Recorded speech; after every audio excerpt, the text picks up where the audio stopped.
হ্যাঁ, নমস্কার, আমি পারমিতা। আজ একটি নতুন ব্লগে আপনাদের স্বাগত জানাই। আজ কোজাগরী লক্ষ্মী পুজো। দিল্লিতে আমরা কিভাবে কোজাগরী লক্ষ্মী পুজো সেলিব্রেট করি সেটাই এই ব্লগে আপনারা দেখতে পারবেন। আজ আমরা এসেছি সবাই মিলে সিআর পার্কের মিত্রাদির বাড়িতে। যদিও আমরা দিল্লিতে আছি, তবুও এই দিন মনে হয় কলকাতাই যেন এখানে চলে এসেছে। এই উৎসব শুধু পূজা নয়, এটা আমাদের সংস্কৃতি, আমাদের শিকড় আর আমাদের ভালোবাসার প্রতীক। মিত্রাদির বাড়ির এই কোজাগরী লক্ষ্মী পুজোর নিমন্ত্রণ আমরা দুর্গাপুজোতেই পেয়ে থাকি। সকলে মিলে ভক্তি করে পুজোর আয়োজন করে, অঞ্জলি দিয়ে, গল্প আড্ডা মজা করে, আনন্দ করে, প্রসাদ খেয়ে ও অক্লান্ত পরিশ্রম ও ভালোবাসা ও আন্তরিকতা দিয়ে বানানো ভোগ খেয়ে সুন্দরভাবে কেটে যায় এই দিনটা।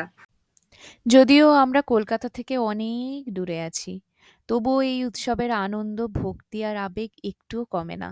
আমরা এই সুন্দর সংস্কৃতি, এই ভক্তি, এই ভালোবাসার এই অনুভূতিগুলোকে আমরা খুব সুন্দরভাবে পাস অন করছি আমাদের নেক্সট জেনারেশনকে।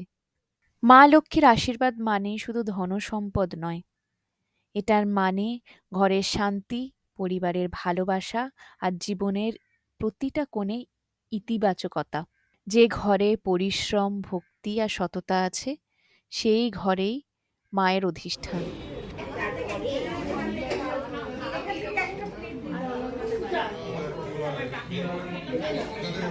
মিত্রাদি এদিকে এই পূর্ণিমার আলোয় মা লক্ষ্মীর আশীর্বাদে সকলের জীবন ভরে উঠুক সুখ, শান্তি আর সমৃদ্ধিতে। মা লক্ষ্মীর আশীর্বাদে সবাই ভালো থাকুন, সুস্থ থাকুন, এই শুভকামনা করি। শুভ কোজাগরী লক্ষ্মী পুজো সকলকে।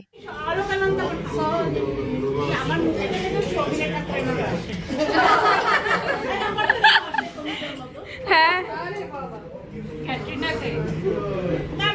অলকানন্দা দি এদিকে এদিকে।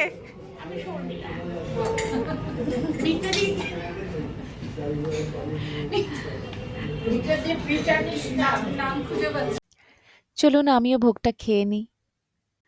কোজাগরী লক্ষ্মী পুজোর ছোট ছোট কিছু মুহূর্ত আপনাদের সঙ্গে তুলে ধরেছি। যদি ভালো লেগে থাকে এই ভিডিওটা, তাহলে আপনারা একটা লাইক করে দেবেন, সাবস্ক্রাইব করতে ভুলবেন না। পরবর্তী ব্লগে আপনাদের সঙ্গে আবারও দেখা হবে। আপনারা সুস্থ থাকবেন, ভালো থাকবেন। ভিডিওটি কেমন লাগলো সেটা জানাতে কিন্তু একদম ভুলবেন না কমেন্ট সেকশনে। দেখা হবে পরবর্তী একটি ব্লগে। এখন তাহলে আসি। শুভ লক্ষ্মী পুজো।